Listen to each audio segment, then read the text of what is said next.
Welcome to BS Session 120. The prairies. Flat, windy, hot, full of nervous farm animals, and now hosting even more PRS matches for 2025. Boy, does that conjure up images. This right here has the ability with a 30 caliber clip to disperse with 30 bullets within half a second. Just when I think you couldn't possibly be any dumber. You're listening to your weekly dose of BS, Ballistically Speaking. The Ballistically Speaking Podcast.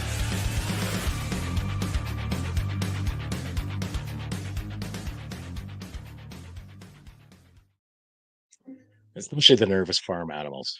That I had to think of something kind of funny. There's a certain group of the audience that will greatly appreciate it. I'm sure. Some may hate it, but you can't keep everybody happy. No, well, no. Do we really want to? That's kind of not really what we're about, is it? I don't know. Controversy means clicks or something. We have one viewer. That's incredible. Is that a new record? For the first minute and 18 seconds, it is. All right. Welcome to the show, everybody. We got a couple of dapper young individuals here ready to speak like crazy. I don't know. I got nothing. I only have a half a glass in me. God. But before we get to these guys, let's give out our sponsor shouts. We can get that out sponsors tonight, as always. Starting with call sign 66, Canada's best rifle training. Welcome to the Brotherhood. Book a course now at callsign66.ca and follow them on Instagram at callsign66 and on Facebook at C/S66. And we're also brought to you by Ripstone Gunsmithing. Craftsmanship done right. Contact Oscar. It's ripstonegunsmithing.ca and breathe life back into any firearm. And Oscar also has a new book out titled Rust Bluing in the 21st Century. Find it on Amazon. Indubitably. You got that kind of local radio guy voice going right now. That's impressive. You've been working on that. Yeah. Right in front of the mirror at home there. Oh yeah. Let me ask you something. When you practice that, do you practice holding the mic like that, or is it just kind of free hand? I don't know why, but I twitch my head every time I do it. It's a weird twitch. I don't know why. Yeah, maybe you're on the spectrum. It kind of confirms, a lot of what we suspected before. Yeah. Anyway, March Scopes Canada. The Dion Optical design line of rifle scopes has a scope for all your hunting and shooting needs. Find Doug and Nisa at marchscopes.ca. And we're also brought to you by Apex Optics. When you buy Apex, precision comes standard. Check out all the fine competition rifle scopes, red dots, and binoculars at apexoptics.co. And just a quick note, Apex is tariff-proof. Canadian and international orders shipped direct from their Calgary warehouse, and American orders shipped from the great state of Texas. No tariffs, no hassle.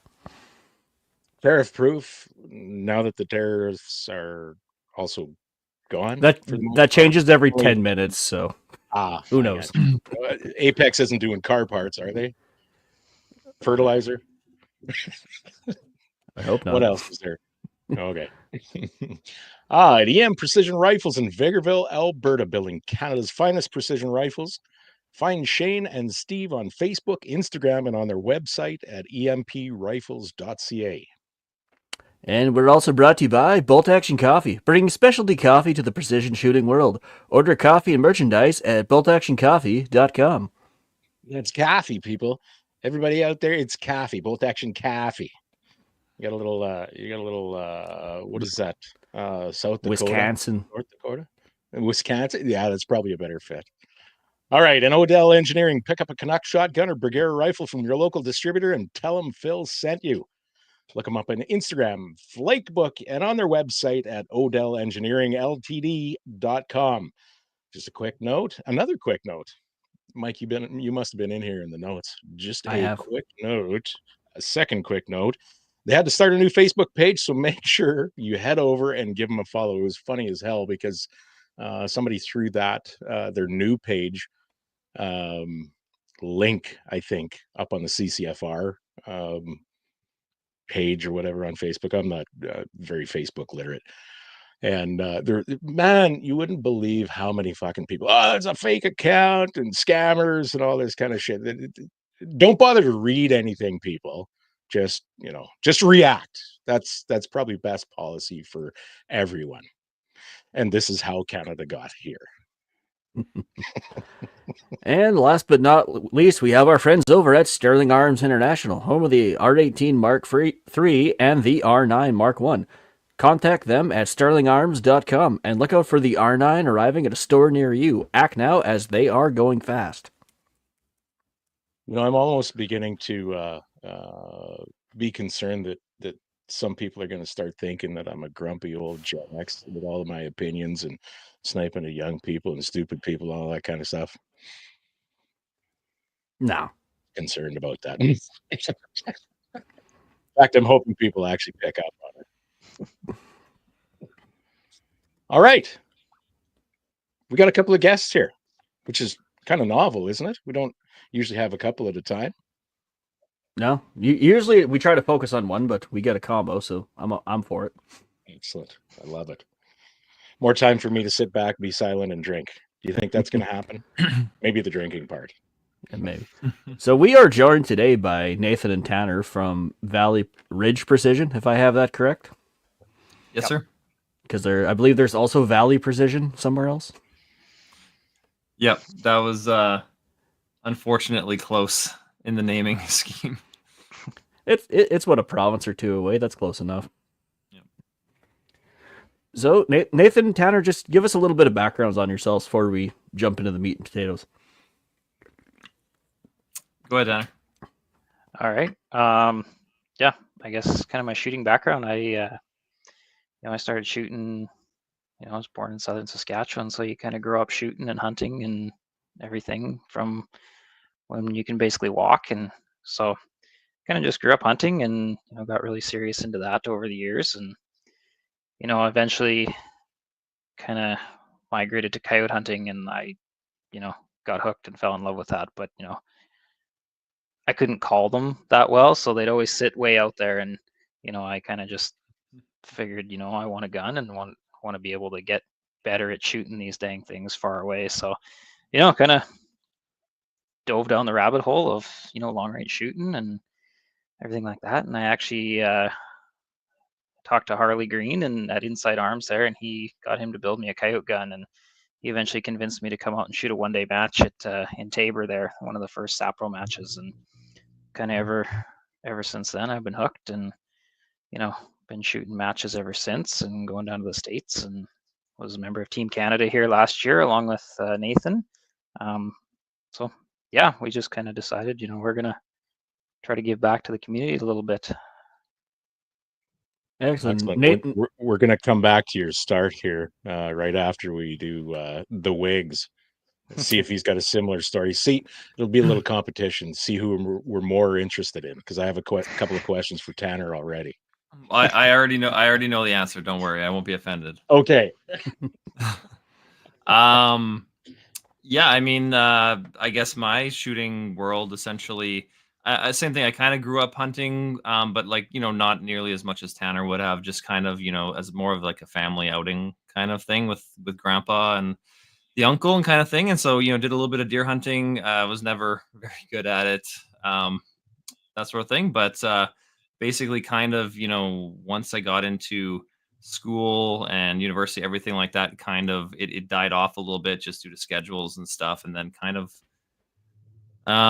what it would be like 8 years ago or something, I kind of I stumbled across, I don't know how I stumbled across it. I stumbled across some precision shooting type stuff, and I'm like, hey, this sounds fun. So I went out and I bought myself a Tika and just would be blasting away at the local range, and thought I was good, and got reloading and everything like that, and was in love with it. And I mean, I'm an engineer, so my brain kind of works. I love the precision and the math side of it, kind of thing. Like I love the preciseness of it and everything like that. So kind of quickly got hooked, and then kind of the same thing as Tanner. I think maybe Tanner and I had the same first match. I think so, yeah. I think our first match might be the same one. We didn't know each other, but basically, showed up at Saprol, who kind of started all of it, right? At least here in Western Canada. So started there, and then kind of like I remember shooting the first match, and I was just like, "Yep, like this is going to be a thing. I'm going to do this a lot," kind of thing. Like after the first one, so it's just been an obsession and a rabbit hole since then. So kind of same as Tanner, just basically as many matches a year as you can justify spending the money on, and the travel and the vacation days, and um, do some fun road trips with friends. And I'm a competitive person, so the match side of things really kind of took that for me as well. Like it replaced university sport with a competitive outlet to kind of drive into. And then yeah, that kind of culminated last year, Team Canada. Yeah, we had a great time in Colorado. It was a cool event, so definitely proud to represent. And yeah, just like Tanner said, we kind of realized, it's time. We've sat here and kind of consumed for years and years and years, and it's time to give back a little bit.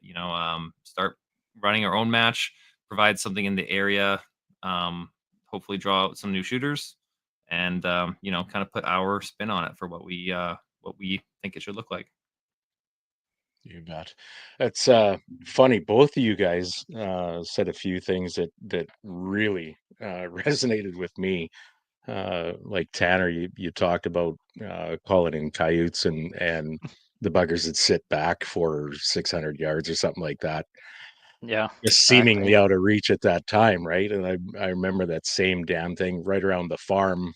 Um, I don't know whether they were just better educated or what around there. And the suckers would do that constantly. And I remember thinking the exact same thing as you, that you sons of bitches, hey, if I had better Yep. equipment, if I was better equipped, if I had better skill or whatever, this would be nothing.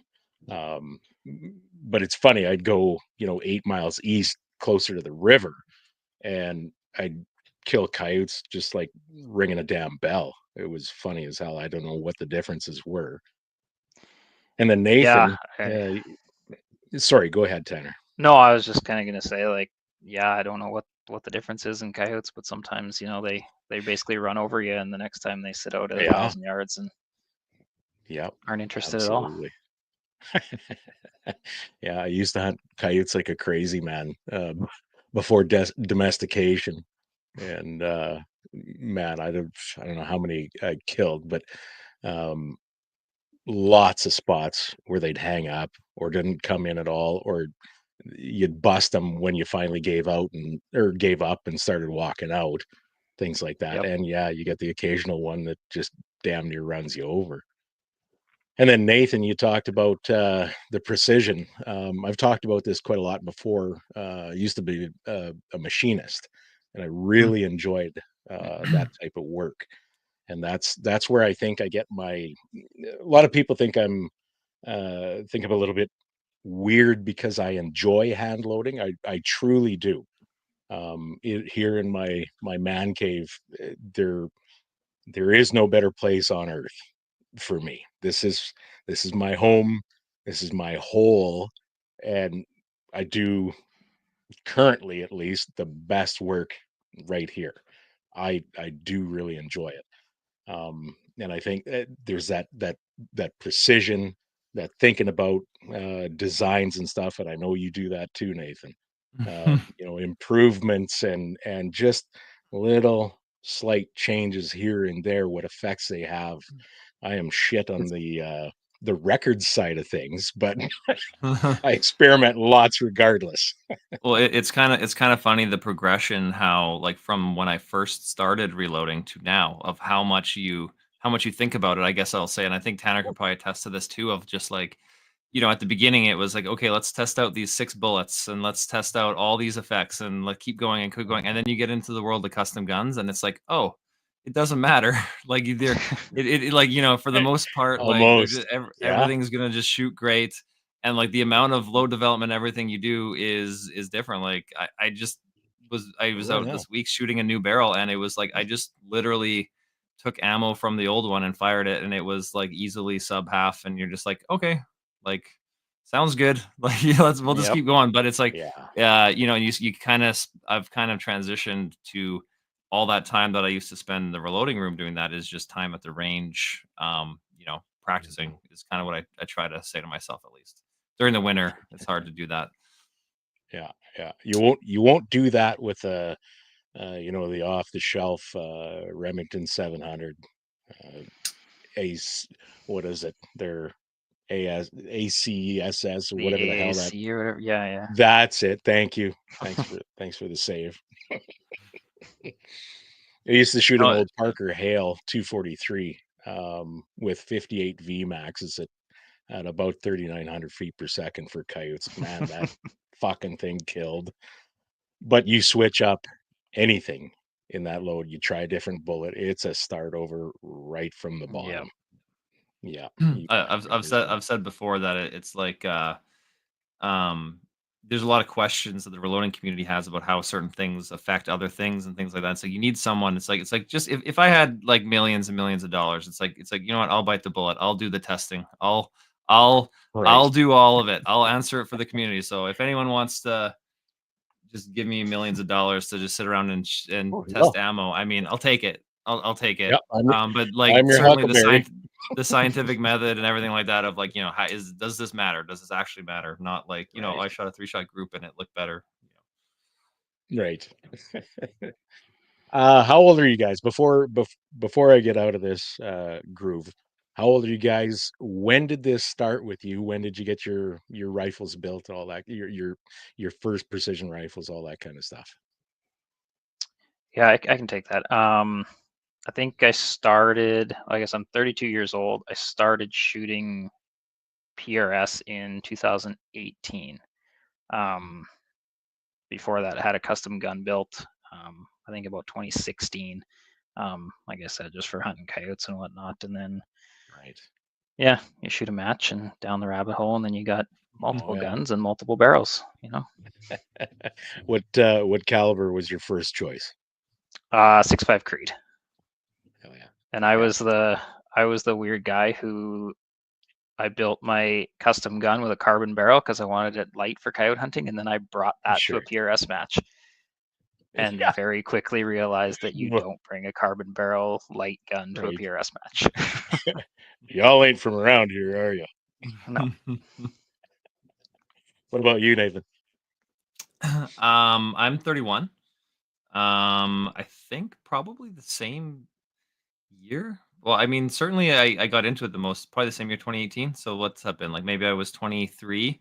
I think I was just finishing uni when I kind of started getting into it. But, I started with, I had bought a T3X and 308 Winchester and was just shooting that at the range. And, our range here in Regina only goes out to 300 yards. So that was all I had. And then, hadn't yet gone further than that, and then started going to these matches. And then all of a sudden, at some point, upgraded to like the TAC A1, and I was like, oh yeah, this is awesome, this is so good.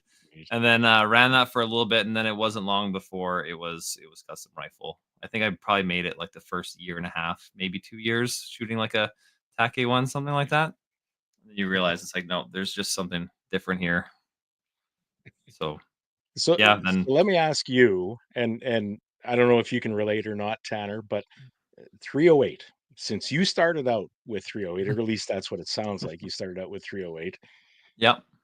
Do you have kind of a, maybe even just in kind of that guy in the back of your mind, the guy that sits in the shadow and just doesn't say much, does he have sort of a renewed appreciation for the 308 now that you've experienced others? Well, it's interesting. It's interesting because I mean, I obviously like for at Worlds last year, I had to I shot 308 at Worlds, so I was in the limited division. So I didn't realize that. Okay. So it's almost funny. It maybe came full circle, but right. Yeah, I guess now that I never really thought about it, but you're right. I think the hunting rifle that I grew up with, I still got it. It's 30 years older than me, and that was a 308. And then the first gun I bought was a 308, because that's what I knew. And then, I mean, you can't lie. Like, I shoot 6 BRA for most matches now, and it's just like it's a different world. Like the ballistic, like you can make the whole argument about terminal ballistics and stuff, but you guys that care about hunting care. Like I just want to hit a plate. So that's right. It's like for me, it's like I can shoot a BRA, I can see it better. The ballistics are better. Everything's better. So I mean, I don't know. The recoil is less. So I don't know. Like I enjoy 308 because particularly in the context of the last year, I started shooting it a lot more. But I came back to it shooting it in a 26 or 25-pound custom rifle, not in a Right. whatever a factory Tika weighs kind of thing. So all of a sudden it was like, this is a different world and this is very doable. But so I definitely found, at least shooting as many rounds of 308 as I have in the last year, that it's just helped everything, So I do appreciate it from that perspective, and that, like, I had a lot of bulk loaded 308 ammo that you just blast at the range and gets that recoil practice down. It's got to be nice not having to worry about barrel life either. Yeah. Right. Do you remember record your round count after this match? Nah. What does it matter anyway? I got kind of an eye opener several years ago now, where the only at one time the only precision rifle I had really to speak of was a 260 Ackley, and it shit the bed without a hell of a lot of warning in the middle of a weekend. And it was a training course, and the only thing I had resembling a precision rifle was a bone stock 308 Remington 700. I had no choice. I pulled it out and started using it, and I'm telling you, an old 308 with 178s versus a 260 Ackley with 142 Match Kings, there is, I dare say, a world of difference between the two, and you realize quickly the skills you kind of let slide because you have better ballistics. Now you really have to pay attention with an old 308, a slow old 308. Anyway, Tanner, sorry, kind of off on a tangent. I don't know if you can relate, or did you start out with hot rods? You know what? I started off with a 6.5 Creed in match shooting, and I think I've shot a grand total of 10 rounds of 308 in my life, and they were probably through my gun. They were through Nathan's match rifle last summer. So, but I do have an appreciation for it because that gun bullied me around compared to the 6 Dasher I was shooting. Right. And you don't miss what you never had. Exactly. Right. I found a newfound appreciation for 1.25 inch straight barrels. I found an appreciation for that. Yep. With a big break, found appreciation for that. With a 308, yeah. Yeah, that whole recoil management thing becomes a thing again.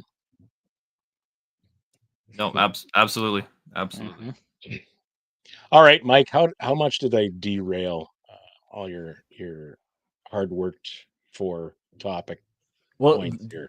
Well, the notes are just, in case we go off topic, where to kind of land the plane, as we say. Well, you're welcome.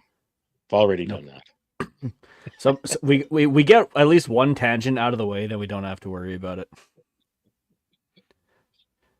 Right. So when did you guys kind of decide that, we've shot enough, we enjoy this sport, we want to see it grow? When did you kind of take the first steps towards, we need to start hosting these ourselves?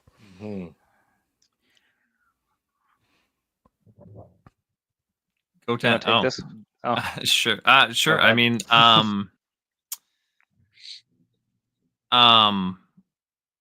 I think probably it started a little bit last. Like, I certainly started thinking a lot about it last year, and like Tanner and I started to have a bunch of discussions about it. But the problem for us at the time always was, I would love to do it, but where, right? That was always the big problem. And then kind of our third partner here at Valley Ridge, his name's Jackson, and we kind of met through happenstance, and then kind of, went out to his place to shoot and was like, well, this is awesome. I didn't know this was here. And then he knew of another place, and all of a sudden it's like, wow, this is a sweet match location. And then it kind of, once we kind of knew that there was a place where it could actually happen, was when I think we started talking a lot more about it, of like, do we actually want to do this? What are our goals here? At the same time, at the same time, I mean, this is a big year for PRS, right? Like in Canada, like there's the whole shift. So many matches that were just unaffiliated are now PRS Pro Series matches, or we're running the PRS Regional Series here. So part of it too was I don't think we were thinking at the time like, hey, let's fill this gap, fill regional series, but it kind of like worked out perfectly for us there. Yeah, I think from my perspective, it was just like it's like um we've been living on one side of the equation here. You know what I mean? Like you've been going to matches and thinking what goes into running them, and having all these things about like, oh, this is what I would do. Maybe it should have been like this, and then that should have been like this or whatever. And so like for me, it was kind of a little bit of an let's put our money where our mouth is a little bit, and let's see if we can do it. I think match directors are super underappreciated overall. It's a thankless job, and big time. you can see like it's not hard for guys to burn out, and it's not fair to expect a small number of people to kind of support the entire sport for basically a thankless job. So a lot of it was based on let's let's pick up some slack here. Let's help out. Let's take some weight off the shoulders a bit. That is true. Yeah, It's like any fishing game club, even like there's 1,500 members. The same 6 guys end up doing all of the work. Yeah. Yeah, for sure. No, and then squeal when rates go up. Or squeal when something happens that they don't like, but yet they're not around to help out. Oh yes. Now, to be fair, it's not completely thankless. There are people who do show appreciation, but I do get what you mean. It's largely you feel alone out there. Really, the same small core of core group of guys seem to do all the work and take the brunt of the labor and organizing and everything else. And in some cases, you get people that insist on showing up, and all they do is piss and moan about stuff. But overall, I think it's pretty good, really. Yeah. No, you're not going to please everyone. I think, I know Tanner and I have always attempted to be as grateful as possible, because we recognize like, the amount of work that was going into it. And now that we're both behind the scenes, I think you're realizing the work that went into it that you didn't think about, like you're like, oh man, there's a lot more to this than you kind of thought. Yeah, there's always little tasks coming up that we just didn't think about, and now we got to cover. And I mean, Nathan's saying like we got to give back, and I think it's a really good idea for everyone in this community to give back somewhat. Like I know Nathan and myself, we both helped RO at matches here over the past few years, and just in that, doing that gives you a better appreciation of a match and what it takes and everything that goes along with that. So I encourage everyone to get out and RO even one match or one weekend. And, it helps. It helps take the heat off of somebody, give somebody a rest or whatever. Absolutely. We couldn't do this without the ROs or the community. So yeah, absolutely. And I can confirm what upstanding gentlemen you two were, because when I was at the Apex match ROing on the last day, your whole squad came up and shaked my hand after. I'm like, these guys are the real deal. You're like, thanks for ROing. I'm like, yes, I did something. That's just I mean, that's like really like on the topic of ROs, like saying thank you is like the smallest of notions, but it's kind of like at matches of our size, and we're running, what is it, format B or option B, whatever the option PRS option is, where it's squad mobs. I mean, it's not like dedicated volunteers, but you get these matches where you're like, man, this guy volunteered his entire weekend or 3 days to come out here and help set up and stand there and call impact, and he didn't take a shot once. And I'm like, man, like I would rather be shooting every day of the week. But it's kind of like, that's where, especially with the squad mon format, it's like, hey, you can do both. Well, I think that's every single person at those matches. They'd rather be shooting but it takes officials to run that match too. Yep. So, Yep. yep. Anybody that can step up is a good thing. And that's So where assists. having more league, like having our league pop up, right? It gives the people that are Mhm. normally, it gives them the option to come and shoot, actually, because they're not running the only matches in the area. You know what I mean? They can actually go and shoot, not just have to run everything. Yep. Not only that, but not having to travel to the States either.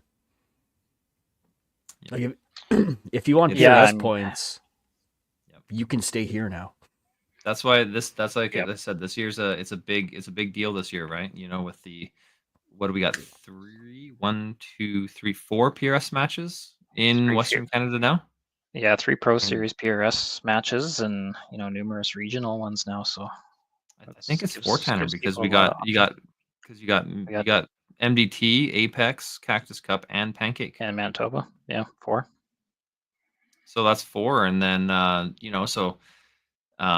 especially when it comes to things like, talking about world's qualification and everything like that, it's not there's a lot of matches that are, I shouldn't say that. There's some matches that are a reasonable, semi-reasonable distance, but you're still, if you want to go to a match across the border from where we are, it's like 12 hours at least, sort of thing, right? Yeah, To drive there, it's a big investment. You got to take a lot of days off work. You got to spend a lot of gas money and hotel money to get there, and so definitely growing it here, where you can literally you can get your world's qualification done in Western Canada now is awesome.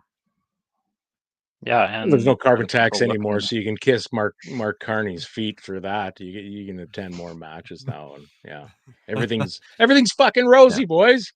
I have a sneaking suspicion my gas isn't going to go down, is it? Will it? It's like But- reloading.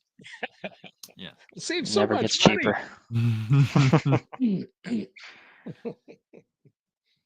Oh, shit. But I guess just to continue on the PRS side, I can just kind of say, now with the regional series, it's also an added cool layer, right? Where our match that we're running is a regional series match. So 2 times one day, but they count towards the regional series. So you can shoot a match here. You'll be on a leaderboard. You can, stack up against your friends that are shooting. And then you can shoot for points. And based on your positioning at the regional finale, which will be Tyler's match at Saprol in September, basically you can go to the PRS finale in where is it, Pennsylvania this year.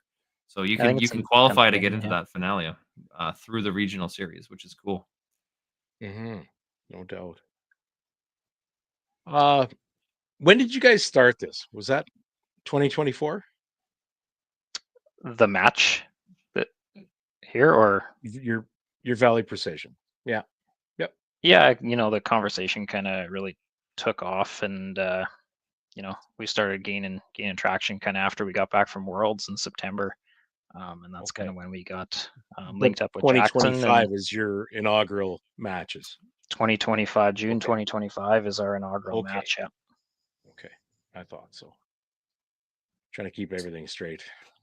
So what were some of the surprises you found out with taking on the role of match director that you didn't think you'd have to be dealing with? For me, I think it's just the thought that goes into every stage, the whole course of fire. We're kind of starting from ground zero here. Like, we don't have the props and the target packages and everything. So I mean, we got to go out and purchase all that and get all that inventory built up, so we can do that. And that's kind of been the bulk of our work here, kind of over the winter. But yeah, just the work that goes into planning it out, and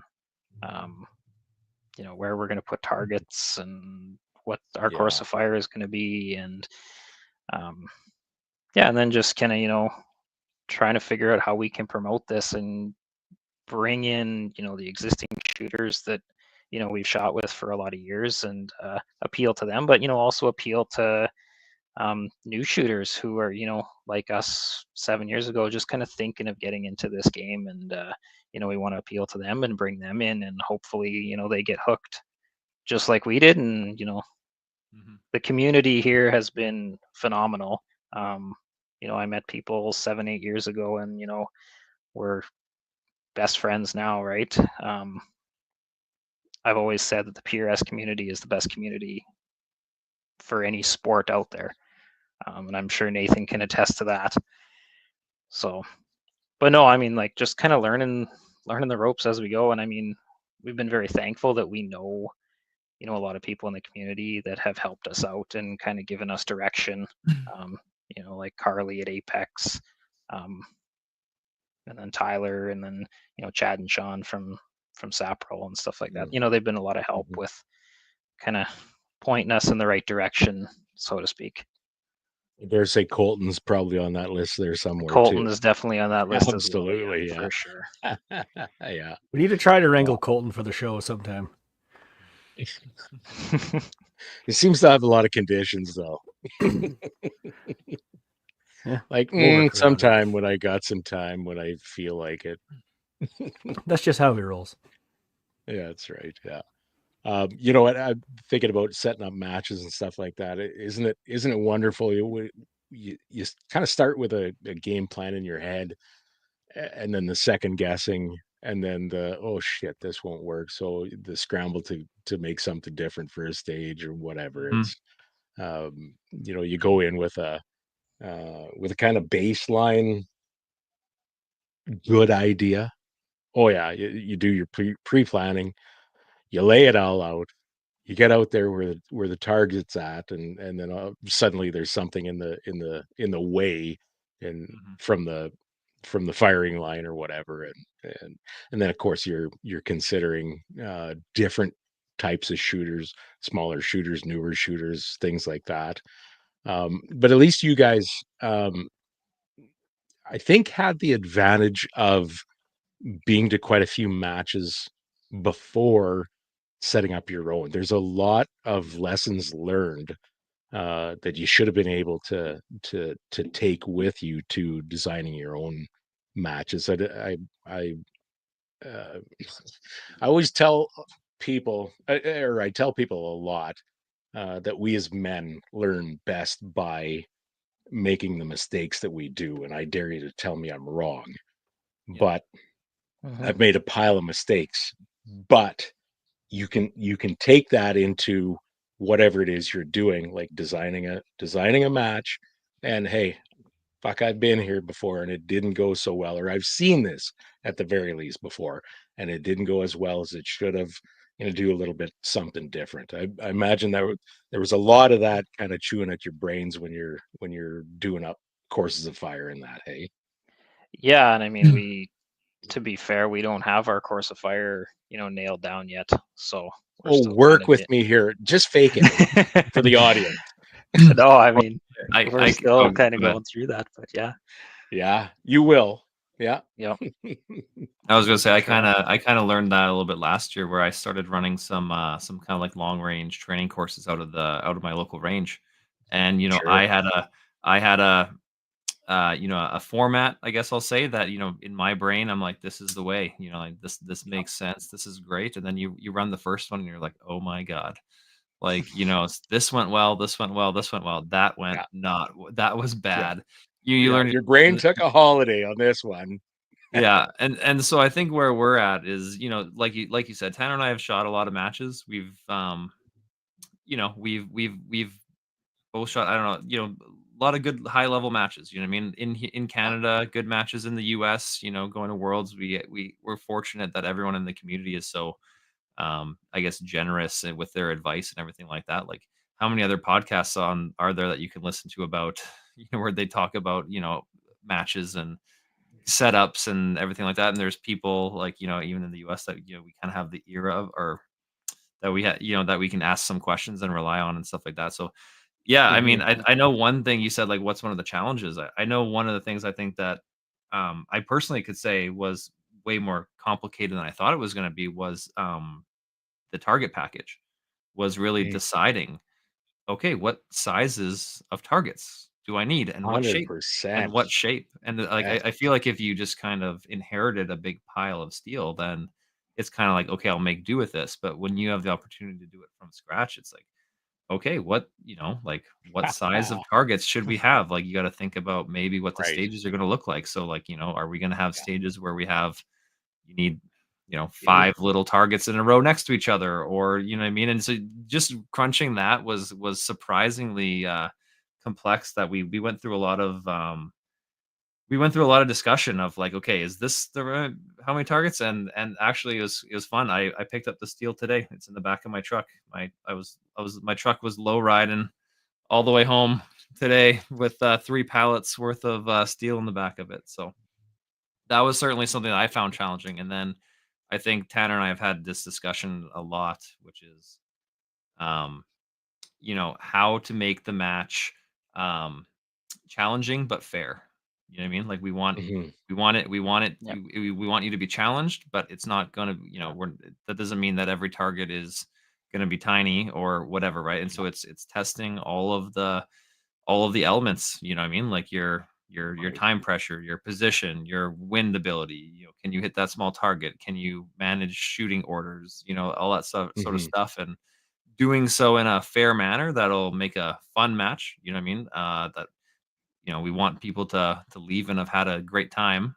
Um, Right. but still kind of leave and say like, that wasn't just it's not like that was just a fun match. It was like that was a good match. Like I Mhm. I learned a lot Mhm. from that, would Right. kind of be the goal. And Yep. balancing that for new shooters versus very experienced shooters is something that is a whole other ball of wax. So Oh boy, yes. Because you get the full spectrum, don't you? yeah, I'm sure that we Yeah. will, like you said, I'm sure we'll learn a lot from this first one to Absolutely. um, see what 2026 looks like after this one. It'll be really, really interesting. I hope I that wonder if I anybody's hope that we get it close. Yeah. Well, and that's all you can do, Nathan. You take what you've learned over the years at other people's matches and you try and apply it as best you can, considering as much as you can the anticipated field of shooters, the spectrum of shooters, right? And you throw it out there and you know you listen to people, try and take some feedback and consider that for the next iteration. That is all you can do. Balance is a huge deal because if things are too difficult across the board, people will inevitably moan. If it's too easy, then you'll get criticized for what a joke of a fucking match. So it's some balance somewhere in between has got to be struck. I got two things here. First of all, um, are you guys aware of any sort of suggestion box at any of the matches you've been in? And the second one, and this may take some time, and don't you throw things at me. Solid props or janky props? Hey, the second one is an easy question for us, I think. Yeah. Okay. I think that's Yeah, I mean, it's kind of funny. I guess I'll answer quick, then you can, Tanner. Which was you look at the PRS finale for last year, and then that same match was in Snake River, I think it was called this year, right? Same location, Yeah. and I think that it was something like like 15 of the props were piles of rocks. You know what I mean? It was a Mhm. massive number, were piles of rocks. And so like that's definitely the Right. direction the sport's going, where it's not the time the wobble game, where it's the taking that time that you Sure. would take to spot perfectly hitting that plate and then making that Right. correction. You make a perfect correction and everything like that. So Right. I know Yeah. personally we're looking definitely more on the solid props side of the equation. Okay. yeah, for sure. And I mean, we both shot the course of fire at Worlds at Cameo in Colorado, and kind of same thing. I think 14 of the 20 stages were shot off piles of rocks or um, prone or mod prone on very solid Mm, props.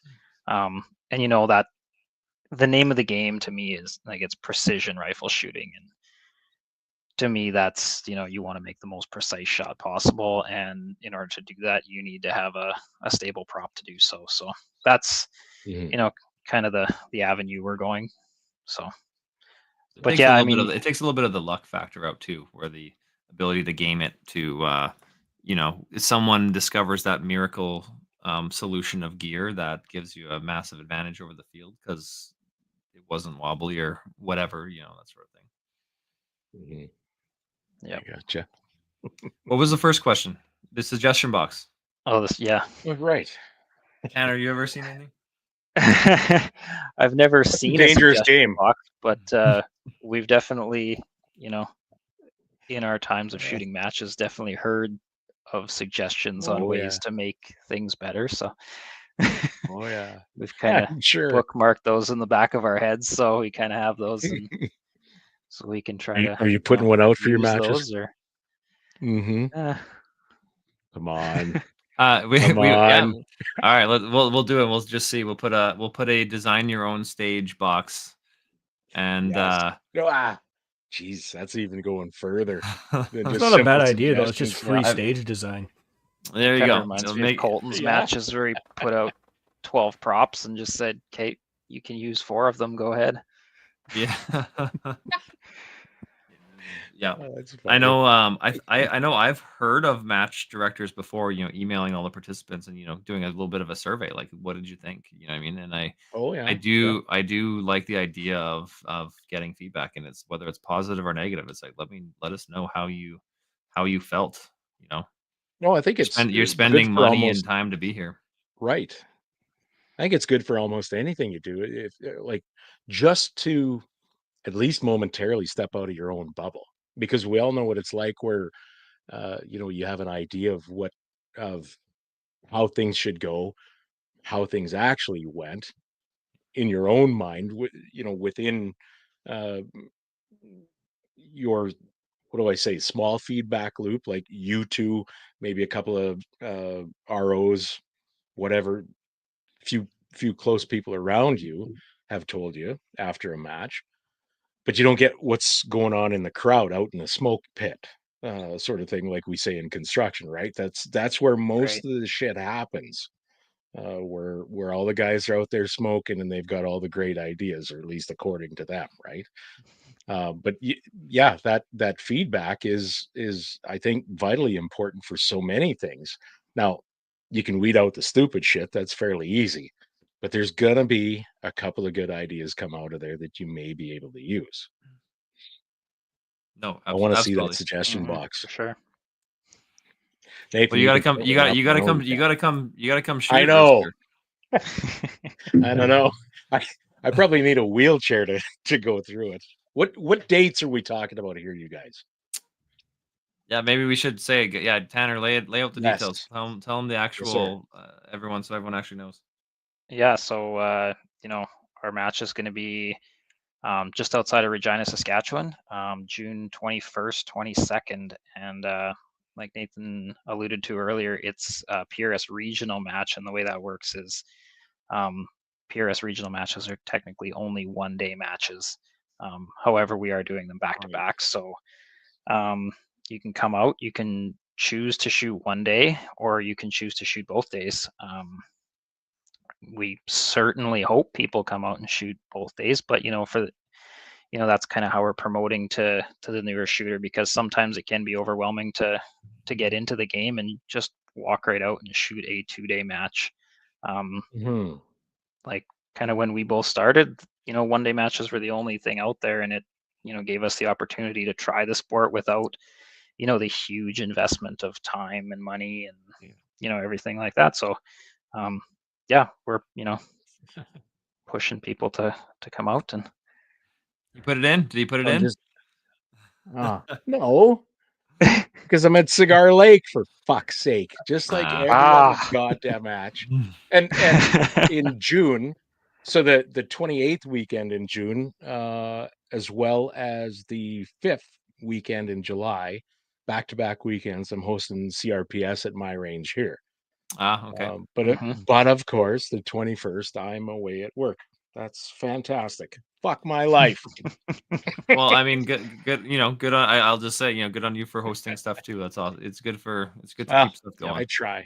Rick does. You've got a sweet spot out there. almost all the work. Thank you. I'm a very lucky man, I think. You betcha. You haven't been up for a while. It's been a while for me. I think the last Yeah. one I was there was that team CRPS sniper match. I think that was In the last time I was there. October, It's late been a few years. October, I think. Yeah. Been a Yeah, few you bet. years. We'll have to do that again, Nathan. I don't know, Tanner, you've never been out to my place, I don't think, have you? No, I haven't. Yeah. Yeah. It'd be Yeah. great. He's got a lot of distance. Shangri-La. He's got a lot The of shooter's targets far Shangri-La. away and big guns. So Yeah. I think that's one thing Yeah. that Tanner and I have been maybe grateful to avoid a little bit is that whole ELR world. You're like, it's like this is enough. It's It's like, silly. oh God, to get Yeah. into that next level of Yeah. you know, I know what the brass and the bullets cost, and it's like, oh my God.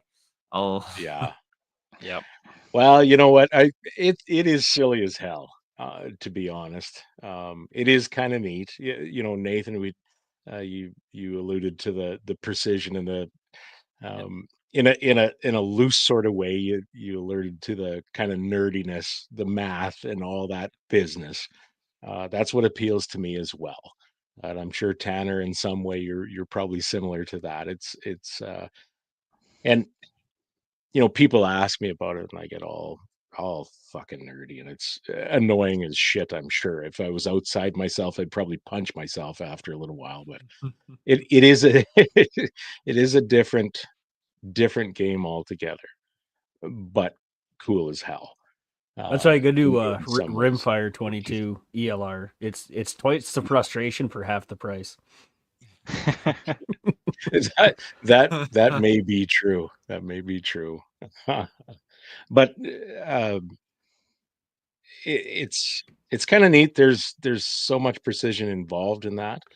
But even even the small calibers, in tiny stuff, inside 1,000 or out to 1,200 meters or something like that. That is goddamn impressive. When you guys are spitting 105 or 109 grain bullets at tiny little effing targets, somewhere around 1,000 meters, that is no joke, man. Yep. And Yep. In ELR, we're shooting, big stinking plates that are 3 foot square or some bloody thing. Yeah, it's a long way out there, but it's still 3 feet square.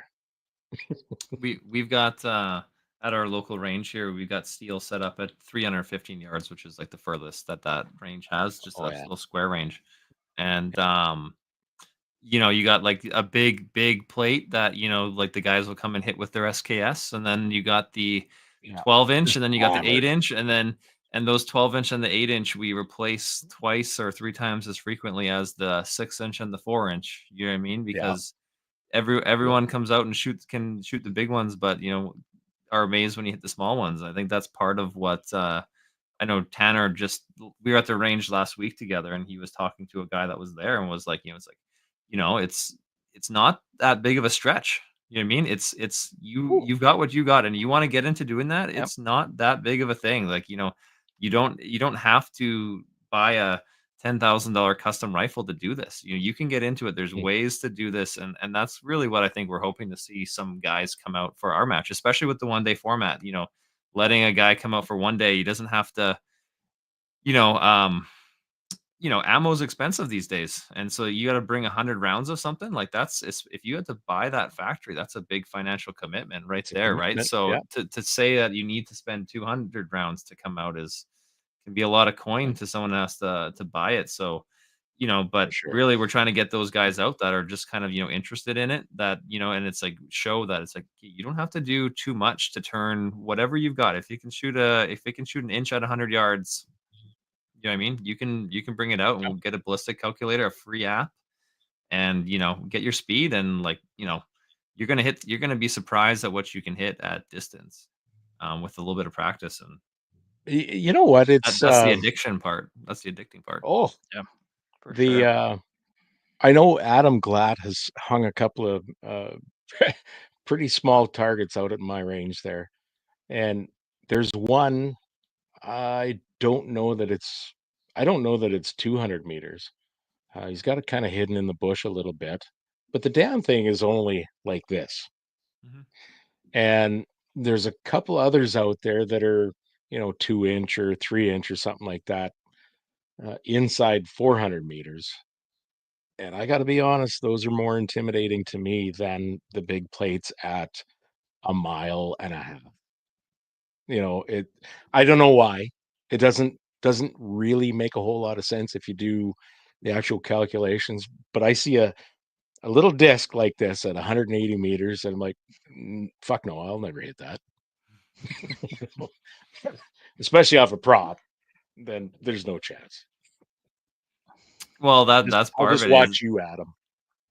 yeah, that's the whole, you know, practice, like, I know a bunch of guys are getting into a lot of paper practice, right? It's just like, put a Yeah, 2-inch circle at 200 yards. It's like, you don't need that steel. It's like, you can learn a lot about your sure PRS, you can. form and your position building and everything with a 2-inch circle at 200 yards. And, you say your gun can shoot 1 MOA all day. It's like, oh, can it?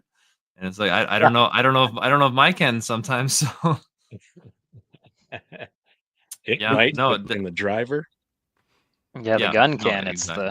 It's the nut behind the bolt that's to blame half the yeah. time. So a bit about And just the location here. Just I'm gonna jump in here. Like, what are Sure. we talking? It's so we're just north of Regina, roughly. Yep, we're in between Regina and Lumsden, which is, Lumsden's 15 minutes north of Regina.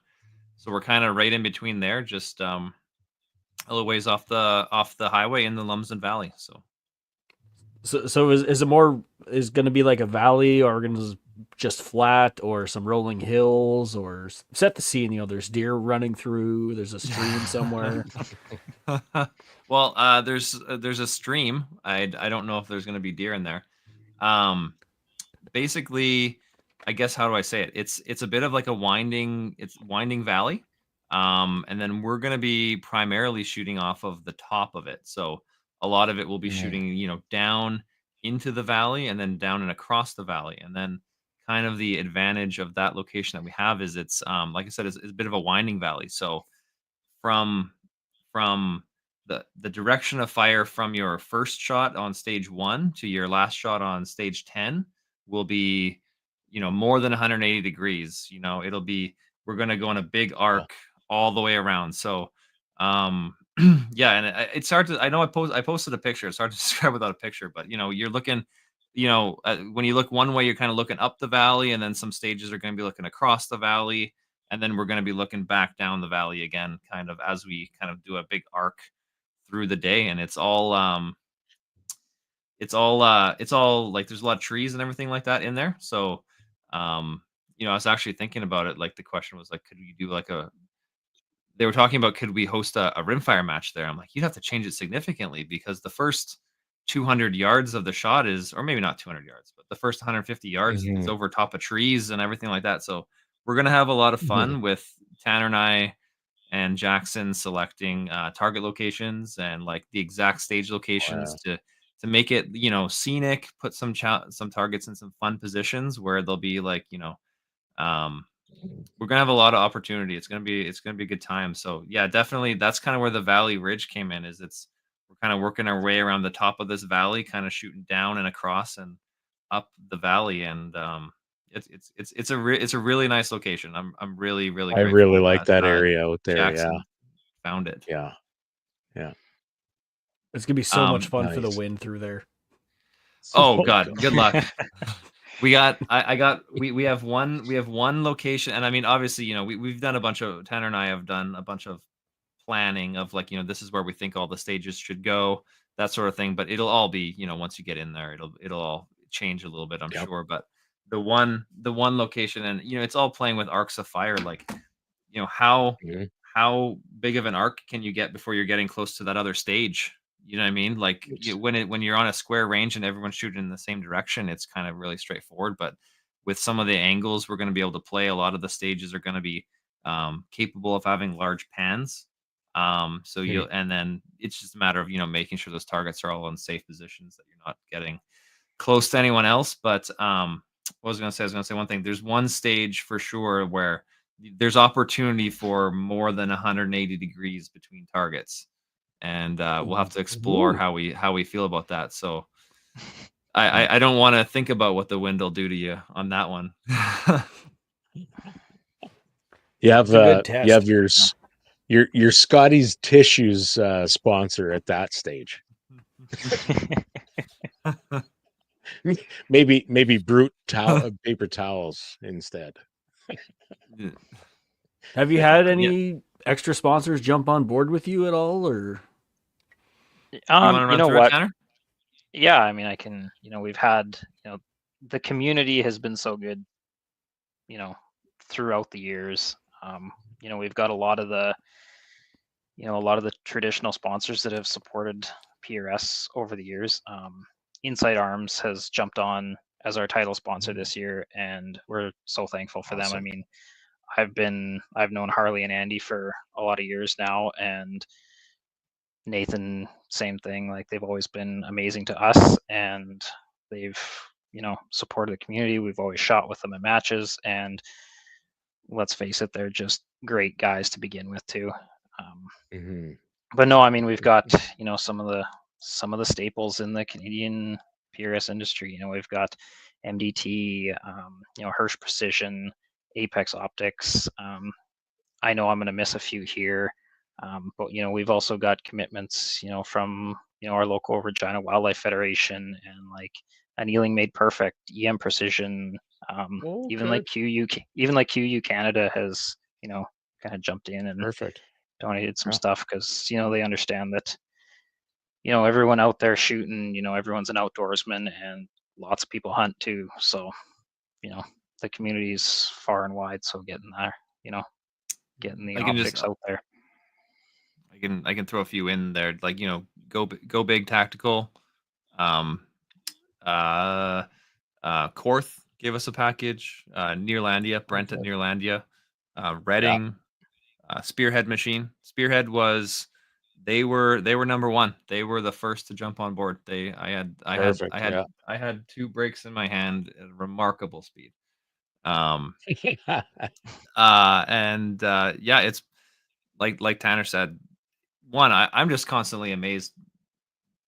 Like you said, there's staples, right? And it's amazing that there's that many companies that are consistently involved, and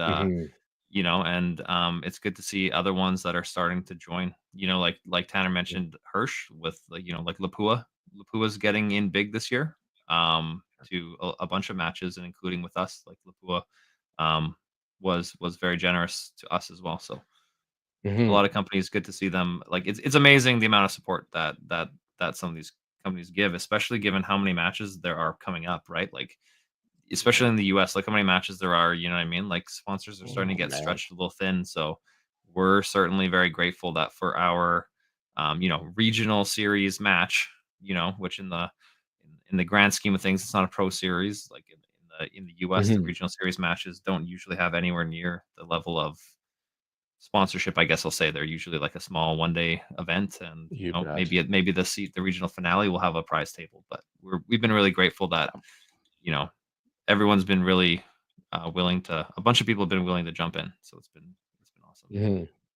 Yeah, we're very well. You know what? There's the finale wouldn't be what it is without a whole bunch of regional matches too, right? So to think you're just going to sponsor the finale without helping along the people that have to go through the regionals and that too is a bit short-sighted, I would say. Yeah, well, one news you mentioned is the Regina Wildlife Federation. Too. Sorry, I'm on got a delay here, I think. Oh, sorry. I was good. The one thing I really like to hear is the Regina Wildlife Federation's jumping on board. Yeah. I think we need to get much more hunters out shooting competition, because it is such good practice that guys don't realize they need. Like you were saying before, like, oh, I could smack the 12-inch plate at 300. I'm good. Like, yeah. Yep. Be aiming for a little bit more of a group than that.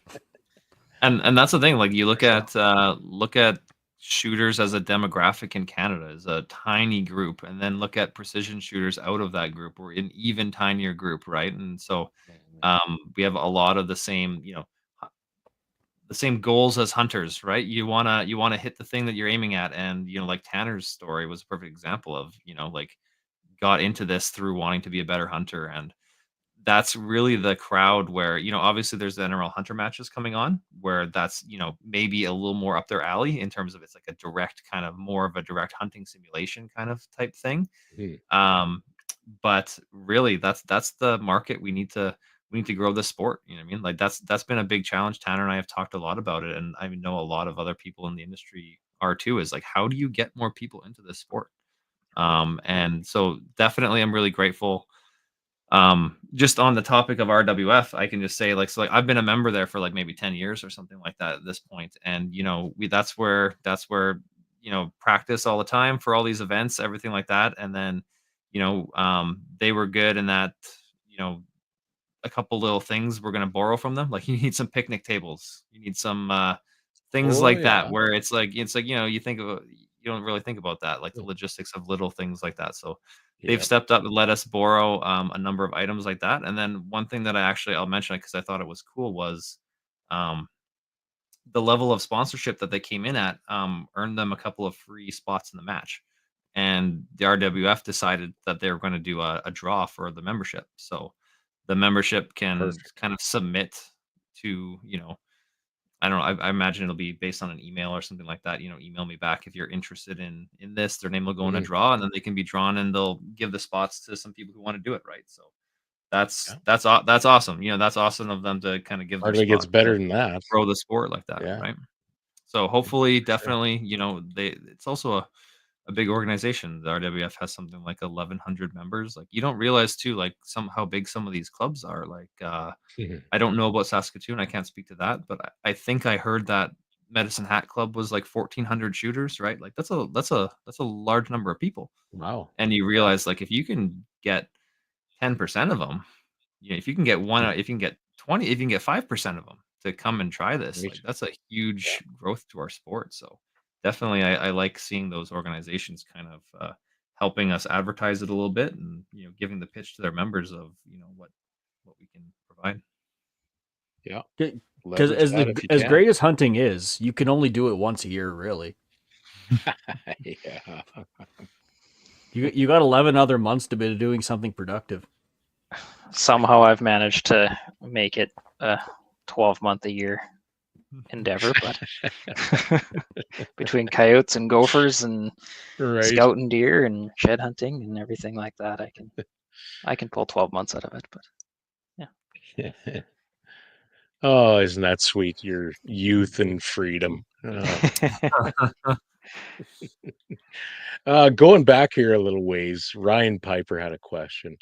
Anything planned that will set your match apart from others? I think you kind of addressed that with your arcs of fire and that. I don't know if you might have anything else that you'd might contribute to that question. yeah, I know you think me and Nathan have kind of talked about this over the years and whatnot. And you know what, we really want to appeal to the new shooter too. But we've noticed over the years, we've shot a number of matches in the States, and the level of competition in the States is, to be fair, it's way up there. And, we wanted to figure out a way in order to challenge our shooters up here in Canada, in order to make them Hmm. better. So, you know what, we want to make this a challenging match, but like we talked about earlier, we don't want to, necessarily do it with kind of janky props. We want to test the shooters in a multitude of different ways. Whether that's time or target acquisition or large pans. Number More of targets. number of targets. Complex or more complex. Courses of fire. So we really want to really want to strive to challenge the shooter, but again, still appeal to the new shooter coming out, so that they don't feel dejected coming off every stage. Getting a 1 or a 2. So we want to appeal to everyone, and like Nathan alluded to, again, like we want people coming out of this match thinking that was a good match. I learned something. I am a better shooter because of that. So, I that's kind want of to what we're go striving back. for here. Yeah. Yeah, you betcha. There's another one I saw a while back. Because like I've tried to bring as many new shooters as I can. Like I have a spare gun. Just come and show up to the match. They're like, I'm Mhm. not gonna do good. I'm like, you're not supposed to do good. It's your first match. And that's really Yeah. kind of a like an attitude thing that I always encourage new people. Like whenever I'm talking to someone who's getting new into the sport, is like come into this and expect to learn and have a good time, and don't expect to win your first match kind of thing, right? And like you can kind of come into it, and they kind of say there's kind of two types of people. You can come in and you can kind of get wrecked or not do well, and you can come out of that and say, wow, I didn't hit anything, I hated that, this was terrible. Or you can come out of that and say, wow, like I'm gonna work harder to get better at this. You know what I mean? Like that's like the competitive Yeah. drive in a person is like, I want to, anything that I think, Tanner and I we do, you want to get better at. You go and golf, it's like, you want to get better while you're golfing too. You know what I mean? You want to see improvement. So that's kind of like the drive. And that's really where, like you said, like, you can come here and there's so many people. The community is so great that there'll be people in your squad. You've never done this before. There'll be people in your squad that have done it before and will be more than Mhm. willing to answer any questions. Like, do you know what Yeah. we like talking about? We like talking about this. Like, you know what I mean? Like, you know what I mean? Like, that's what's awesome about the community is it's like everyone is super passionate about one thing and can talk about it for hours and hours and hours. And True they'll story. gladly help any new person or loan them gear, So I guess I just say that. So if you're a new shooter that's looking to come to our match and you're like, I don't have this, I don't have that, it's like, there's very, very good chance that someone will let you borrow theirs. It's the community is just fantastic. So having said that, and I don't mean to put more on your plate at this point, but if say a new shooter is listening to this, and well, I really don't have a competitive rifle, but man, I would love to see what it takes to do that. Are you guys prepared to address something like that? And I can't imagine there being more than one or two or three. I think would be way out there. People getting a hold of you and expressing that I like shooting. I have my old hunting rifle, but I don't have anything worthy of something like this. But I'm really interested. Are you prepared to address that? Do you have enough gear? How would you address that? And I don't mean to put you on the spot. It Mhm. just kind of came to me like, Mhm. if somebody came Well, to me for one of the events that I was putting on, fuck, would I be prepared? It's a little bit simpler, I think, with rimfire. Definitely simpler with rimfire. I know How would that, a and guy I go about mean, doing that? I was just gonna say this is a testament to some of the sponsors. I know we've seen in the past that there's been I think it was like EM had a gun that they brought Sure, they did. to matches that Mhm. was it was the 100%. wasn't there the one match where the guy was shooting a 300 Norma and he was just blowing up the targets and they were like, I "Hey, think so. please shoot this instead. Please stop shooting Right. that. And please shoot this 6.5 Creedmoor instead." But Right. that was the generosity of a sponsor to put something there so that if someone's gun did go down or You if bet. someone wanted to do it, right? So I know like you, I Mike, think Shane you makes a use fairly frequent habit of doing that, taking an extra rifle in case someone's goes down or something like that. Yeah. Yeah, yeah, yeah. Sorry to cut you off there. No, I mean, I guess Tanner, and maybe I don't know if you have anything that I don't know that that's something that we've thought too much about yet in terms of like Right. having that available, but there's always Mm. options, right? Mhm. Yeah, I mean, I've got a couple friends that I've tried to, encourage to come out, and I've told them, you can borrow my gun, like let's, just Yep. come out and try it and whatnot, give it a shot. And I mean, most people that are kind of already looking at trying the sport often have a rifle that would be capable of coming out and That's right. shooting this as well. Like you said, no matter what, you come out to your first match, you're most likely not going to win it. But Yeah. no matter what, you're going to learn. So, if you come out with your hunting rifle or, just the Remington or the Howa, having a mag helps, but, and a muzzle brake and, a scope that you Right. can dial elevation corrections in, you can come out and shoot and hopefully bring some steel and have fun doing it. So, Mhm. and then, coming out when you're new to, you get to see the gear that people are running and you get to learn a lot about what's out here. And I guarantee you that anyone you ask out here, if you want to try some of their gear or handle their rifle or take a couple shots with their rifle, like everyone is going to be more than willing to let you try that out so that, you can make an informed decision too. Because, Right. I shot a Yeah. match early and on the way home, I'm Googling, different chassis or barrels or scopes and stuff like that I can buy and come out to the next match. So It's yeah, probably pretty hard to find a guy at those matches that will talk about his gear, hey? yeah, very, very hard. Let No, let that me that that tell that you what that I have and why. yeah, that's if you want your ear talked off, that this is the place to come. Like, Right. and like, and that's the thing too, like, right? Like, if you wanna, hey, I've been thinking about getting scope X, someone there's probably gonna have it. And they'll Oh, tell man. you absolutely Full everything that how they spectrum of feel about it, and opinion. they'll let you touch it, Yeah, right? Mhm. You know what I mean? Like, right.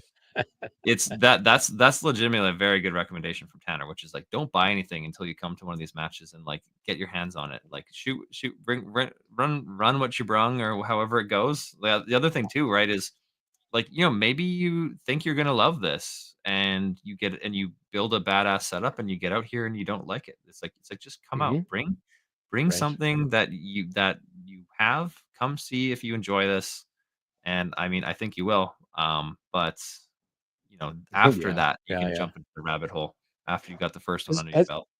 has anyone here seen anybody, if they're approached by a newer shooter, with questions, has anyone here seen anybody go, "Hey, bugger off, I don't have the time for you?" Never. Never. Right? Yes. I think that says a Absolutely. lot. Yeah. Yeah, Well, it's a I'm the credit to same. the I have never community. once. It's like, Absolutely. oh, hi, you're a random stranger. Here, take my $7,000 to $10,000 rifle and go play with it. It's fine, and everyone's uh, just cool with it. when you meet people at the range and you absolutely let them shoot it, but it's always like, okay, dry fire at once because that trigger is about 2 pounds lighter Yeah, than you're it's probably used to it, or it's 7 pounds lighter than that SKS that you're shooting. So get used to that's this. But right. no, you absolutely right. It's all of us would love to tell you every detail about why we picked every piece of gear that we're using. Yeah, pretty much everyone, yeah. Yep. Because some of And the I mean, new that's the shooters other. I have brought to a match, they've basically said when I got there, it was super intimidating seeing all of the custom rifles sitting there, and everyone's like, "There's guys in jerseys." It's real intimidating, and then they actually started talking to people, and I'm like, "Oh, this is some of the most chill crowd I've ever met in my life." Right. Yep. It's just getting over that Absolutely, it little, is. just showing up. That's all you got to do. Well, and there's also the guys that, like, if you're in this space, there's our shooting world celebrities, right? That are all like the guys winning all the matches that are you know um on the podcasts or whatever, and then you meet them and you're like, oh, you're just a good dude. Like, you know what I mean? You're just a genuinely nice dude. You'll The end, you know what I normal mean? Like, guy. you're just a normal guy that, like, is legitimately will gladly give you any advice on the firing line. You know what I mean? Like, I can give one example. I give a shout out. I shot Windbreaker not last year. I couldn't make it, but the year before, and like I was in Keith Baker's squad, and like, Yeah. very, very good shooter, like super nice guy, and he would, you know, like, he would help anyone that had a single question, you know what I mean? And it was a team, Yeah. like, "Hey, what do what do we think the wind is doing on this stage?" And it was like a master class of reading, Oh, and that wow, you would yeah, just, like, share. I mean, there's a lot of guys that were like yeah. that would. So, I mean, that's kinda the same thing here, like, I don't, there's guys that are, everyone's a different skill level, but everyone's willing to offer some advice, or hey, next, put your bag like this instead. Does that feel more stable? Yeah. Yeah, it does. Okay, great. Do that on the next stage. You know what I mean? Like Right. you can learn a lot at a match. Yeah, that's good stuff. Yeah. Hey, Go ahead, before we just get go. into Mike, some of these, you got some pretty important questions here, I think. But before we get into that, I just want to, before it leaks out of my brain, wasn't Scobie doing rimfire stuff around the same area there, or planning to? I don't want to speak for him. I know Okay. that so Jackson, who's kind of our third partner in this, he's kind of been running his own local rimfire match for the last few years, Oh, and okay. I kind of stumbled and met Jackson kind of through, I think, just through CGN. You know what I mean? Just like I was selling him a bipod, or so I think I bought a shotgun from him at some point, and Sure. kind of got chatted, and he's mentioned, oh, I run this 22 match, and so we went out and shot this 22 match. He's like, my God, there's like 25 people at a 22 match in Regina, and I didn't know a single one of them. You know what I mean? So you're like, how Oh, is this? This is remarkable that there's this little hidden community here, right? And so I think that I know Jeff was I think he was talking a lot with Jackson about maybe that match turning into a PRS 22 match, but okay. I Okay. don't know all the details. Okay. But certainly it's in and around. It's not the exact same location, but it's Right. nearby. It's the same type of location. Okay. So you don't know enough necessarily to throw out some sort of plug or anything like that right now about what's going on, what's planned there. Okay. Yeah, Okay. I don't know if there's a fixed date. I don't remember, to Sure. be honest. I thought I had seen something like Jeff put out a post one time or something like that. That's the only reason I ask. I'm not good at following all this kind of stuff that goes on, but I just thought if there was an opportunity to help promote other stuff too while we're here, might as well Yeah, take it. But absolutely. okay, Well, okay, maybe I mean, I'll give Tanner and I a different plug, which is we're both admins of the SKAB Facebook group on Facebook. So sure. that's like our Scab PRC, Sask, Alberta. We got a lot of Manitoba and BC guys in there now too. But Hmm. Okay. oh, there you Oh, go. Yeah. So Carly confirms it. Yeah. Okay, so Exactly I what guess you're it is saying. official. Yeah. So it must be Okay. official. I don't know the date, but it must be Okay. official. I was just gonna say, um, in that Facebook group, we talk a lot about, like, there's match schedules are in there. Like we keep a list of match dates that people can reference, so they can know. People can ask any questions that they want of July 5th. They can ask any questions they want. You know what I mean? The community is super willing to help. So if you're a new person that you're just you're in the area, you're interested in these matches, request to join that Facebook group, and you can ask all the questions you want of the whole community in there. Okay, so I'm going to take this opportunity right now to ask Carly, is that the 306 precision shoot? What's he calling it, or what are they calling it? If you wouldn't mind, please, Carly. Might as well Also, get I'd it like to out there take the too. time to thank Nathan for doing that Excel sheet every year. Yeah, right. Hey, yeah. So for those we that need to don't get know, we it's he takes his time and puts together an Excel of here are the matches, here's center fire, here's rim fire, here's the location. It is such an amazing thing, and I want to thank you for it personally. Okay. So Carly came back with Hidden Valley matches, I suppose, or matches, July 5th. Um, and that's rimfire.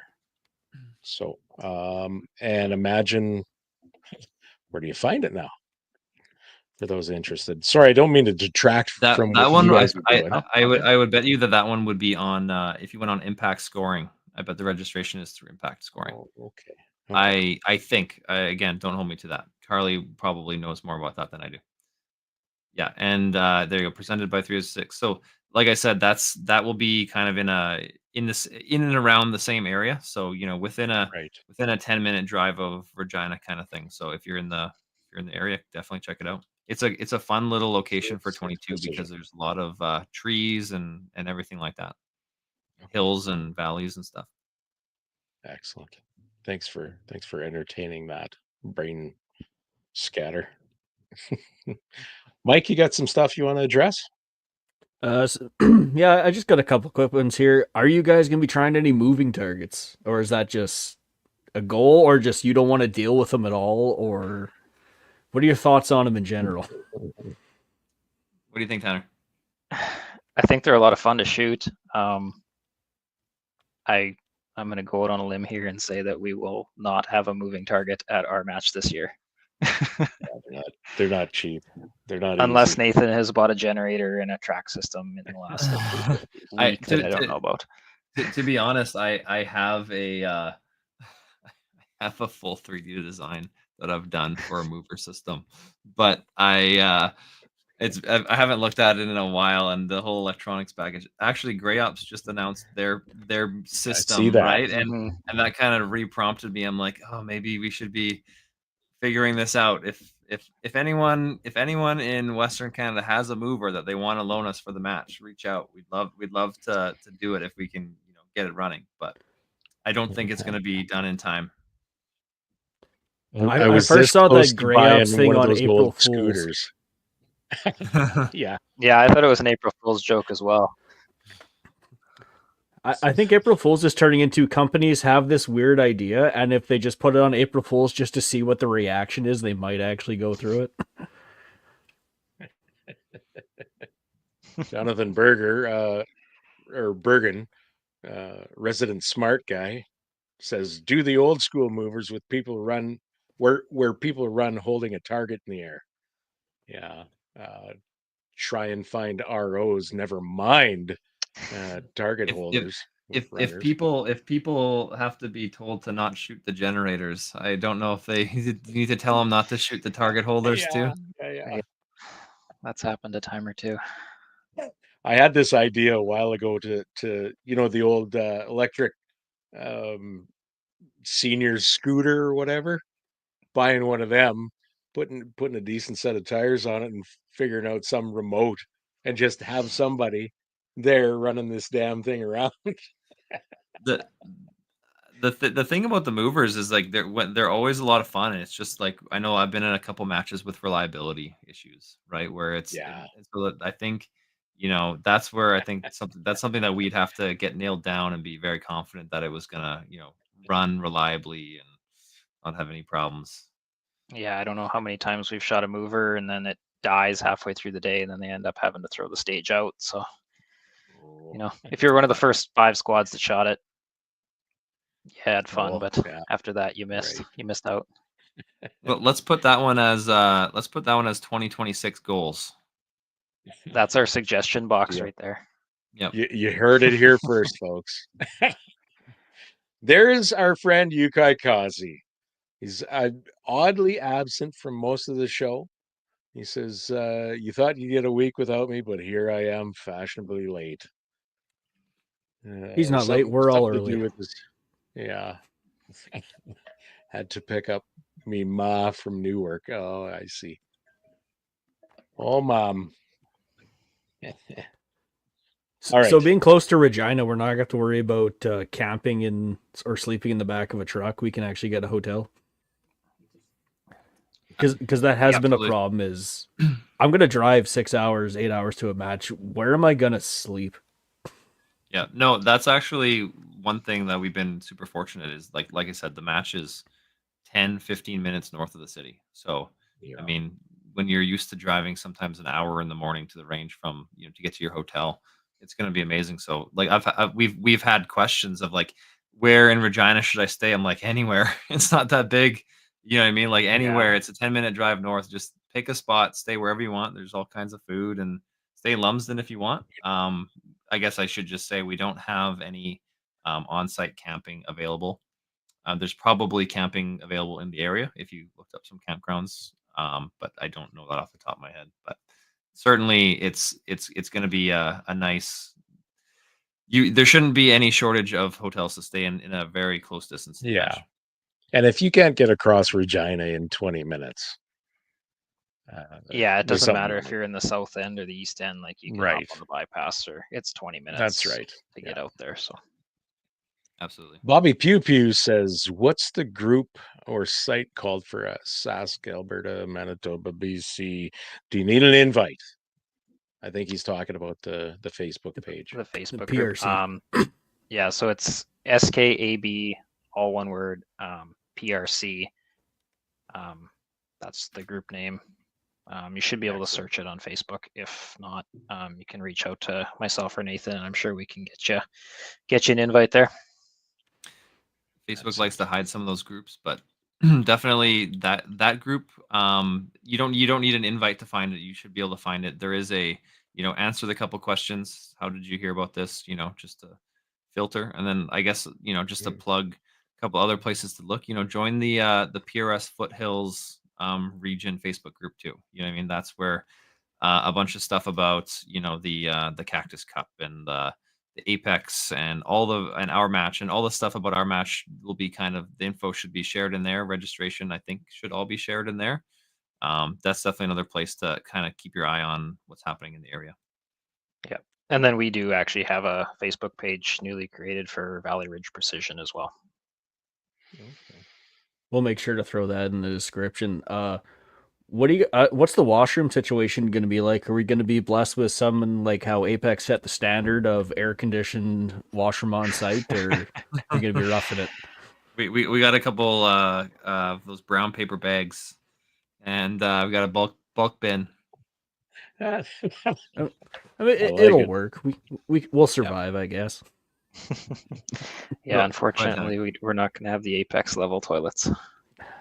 They did set the standard. Yeah. So we got movers for 2026 goal. Maybe bathrooms for 2027 goal. There'll be. I mean, does it need to have a tile floor in it? I mean, yeah. I'd settle for a marble countertop. We'll have like I said, I think maybe we kind of mentioned a little bit the firing line, how it's going to kind of be curving around the valley. I guess what I'll say is it is a 2 times 1 day match, right? So you can shoot just Saturday, just Sunday, or both days. And the way that we're planning on setting it up is essentially it's not like stages 1 to 10 will be halfway there, and then 10 to or 11 to 20 will be the rest of the way. It's if you were to look at them lined up, it'll probably be something like 1, 11, 2, 12, right? So both days you're shooting the whole range of the valley, and then there'll be some porta potties along the way. Don't worry, for the toilet perspective. But definitely that's something that I thought was cool was 10 stages a day, 20 stages total, and you can see the whole valley regardless of which day you shoot. Awesome. And get some endorsement there from Carly. She says the property looks unreal. The scenery is so pretty. Throw in a late evening Sask sunset. Oh, honey, absolutely. A margarita, maybe too. As the snow melts here and stuff, we'll be getting out there a lot more, and maybe we'll have to tease a little bit more about the location on the. We'll send out some teaser photos so everyone can get an eye and get excited about it. Yeah, like I like the comment a little further up. Actually, we probably could. Yeah. I like the comment further up. The one place in Saskatchewan with trees and hills. It's like it's a gorgeous location. We're very grateful. Interestingly enough, and it's going to be really hard to see, but I was doing some Department of Highways work right at Lumsden on the hill. And speaking of Lumsden, and I'm sorry that got that glare, and the sunset, that is one of the prettiest pictures I think I've ever taken. Yeah, that's gorgeous. Yeah, it is. Absolutely. Yeah, for sure. I love that valley, you guys. Bobby's got a question here. 10 stages. Is there a lot of walking, humping gear up hills, or it's going to be kind of a nice, easy trail? And I'll add on to that. How far roughly are we going to be walking? I think Tanner, how far did we say that the firing line was? Was it Was it 1 mile from the end to the parking I lot? think, yeah, it's like the firing line is going to be, I can't remember how long we said the firing line was, but the location from the parking to the firing line is, going to be probably close to a mile walk. No, not. I don't think it won't be that far. Not to the start of the Okay. firing line. We'll be closer. We'll Mhm. probably be. To the end. I guess it's probably a few hundred yards walk to where you'll get to stage 1. I do Okay. think that it's maybe a 1 mile. Maybe it's a half mile. Maybe it's 1 mile because it's a half mile to the end and then a half mile back. I'd have to reopen Google Maps and we can measure that out Yeah. again. It's what I guess I'll say is it's we're mostly going to be walking along the top of a ridge most of the way, so it's not going to be a whole lot of up and down. There'll be a little bit, and I mean this is a cow pasture, so Right. we'll mark some walkways, but there's not going to be a lot of nice cut trails or anything like that. But it's grass and cow shit, so it's The There, true there'll be field some match. trained camels for the disabled. I mean if you do the training, yeah. Yep. I can do the spitting. I don't know about the training or the carrying. But yeah, no, I think in terms of humping gear up the hills, like it will be like I guess maybe just for perspective, it'll be more walking than like a Saprol would be than the past few Saprol matches. Where kind of they've been able to kind of position the parking lot kind of in between at like at the stage 10 mark where you kind of shoot like stage 1 to 10 up till there and then you switch to 11, so you're kind of like it's halfway in, whereas unfortunately the way Right. that the location works, the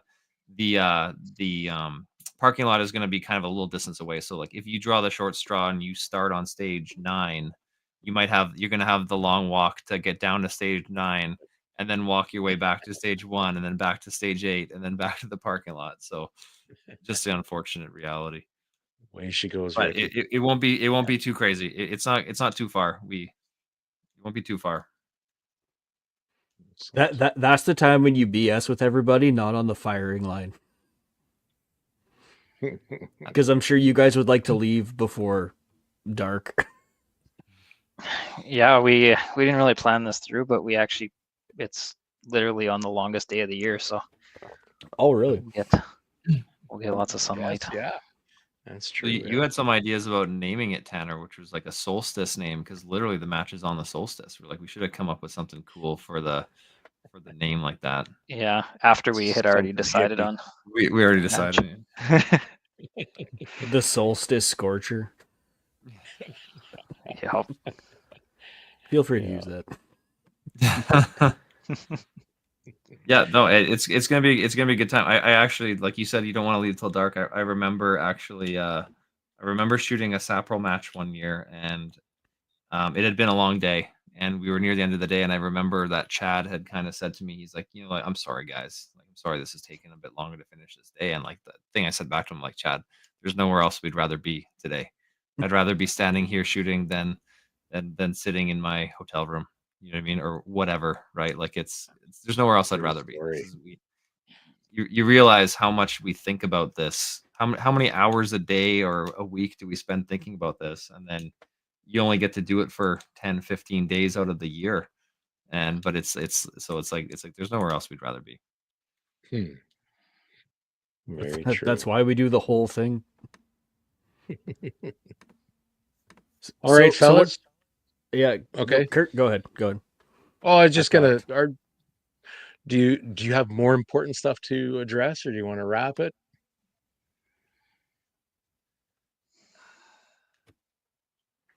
Okay, not everybody at once, please. Yeah. God. I don't know, anything you can think of, Tanner, that we kind of haven't touched on. Any last words? No, I think we've kind of covered, everything we It's kind a of pretty wanted good to. show, you guys. Lots of This was lots of good. back and forth. We just say is like come out, like come and give it a try. Yeah. You will have a good time. If you know someone that if you got a buddy that's interested, if they're on the fence, it's like just come out. You'll have a great time. If you wanna just come out, if you want to come and watch, you know what I mean, come and spectate, come and see what it's about, that sort of thing. Just come and get involved, and I think you'll have a great time. Bring what you have. Don't worry. Don't stress. Just come out, have fun. You If find you enjoy lots it, of 'cause ideas while we you're think you there, will. right? Yeah. Absolutely. Yep. Yeah, don't worry. And it's like, and if you have questions, like if there's any questions about, what do I need to be able to do this, or you have more questions about, you're brand new, you don't know much about it, just reach out to Tanner and I, or really anyone on the Facebook group will be more than happy to help. But send us questions, you know what I mean? Like if you have, what do I need to do this? We're more than happy to give you guys advice, and we want to see you, is the short answer. We want to see you guys there. Yeah. We want to see new faces. That's one of the excitement of being kind of a new area. You know what I mean? Like Colton with Cyprus is not too far away. You know what I mean? It's like 3 hours away. It's not that far away, but hopefully, maybe we draw out some guys in a new market here. You bet. Yeah. And then hopefully we keep all the regular crew as well. So. And one last time, where does everybody find you and the dates you're proposing? Yeah, so we can be found. Our Facebook page is Valley Ridge Precision. All the information on kind of the Western Canadian match schedule and plans can be found on the SKAB PRC Facebook page as well.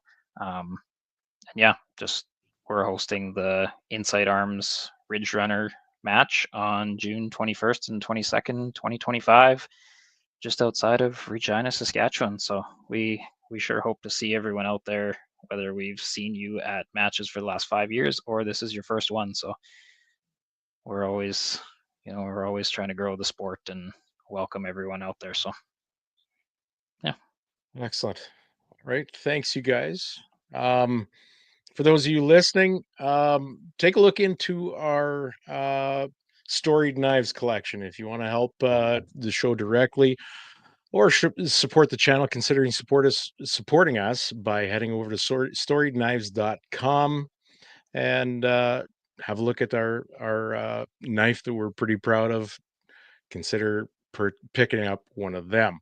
Also check out the show at facebook.com/BS podcast and leave a review to let us know how we're doing. Maybe let you know how you're doing too. I don't know. No nudes, please. Again, I keep imploring people, no nudes anymore. I've had enough. Does anybody really think that happens? No. Our guests are like, really? No. If you like the content, leave a like and share. Also, email us if you have any questions, info@bspodcast.ca. And lastly, massive thanks to all our sponsors. Without you, we wouldn't have a show in the first place. And we are talking Shane and Steve with EM Precision Rifles, Miles, Carey, and Cappy with call sign 66, Duncan and Rob at Bolt Action Coffee, Phil Odell at Odell Engineering, Doug and Niza with Mark Scopes Canada, Vanya and Carly with Apex Optics, Oscar with Ribstone Gunsmithing, J.R. Cox with Sterling Arms International. Thank you all so very much. We'll be here in 1 week from today. Thanks, Nathan. Thanks, Tanner. We'll see you all Thank again you guys very soon. Thank you. Thanks for much. having us. We really appreciate it. You Thank bet. you guys. Sayonara. This right here has the ability with a 30 caliber clip to disperse with 30 bullets within half a second. Just when I think you couldn't possibly be any dumber. You're listening to your weekly dose of BS, ballistically speaking. The Ballistically Speaking Podcast.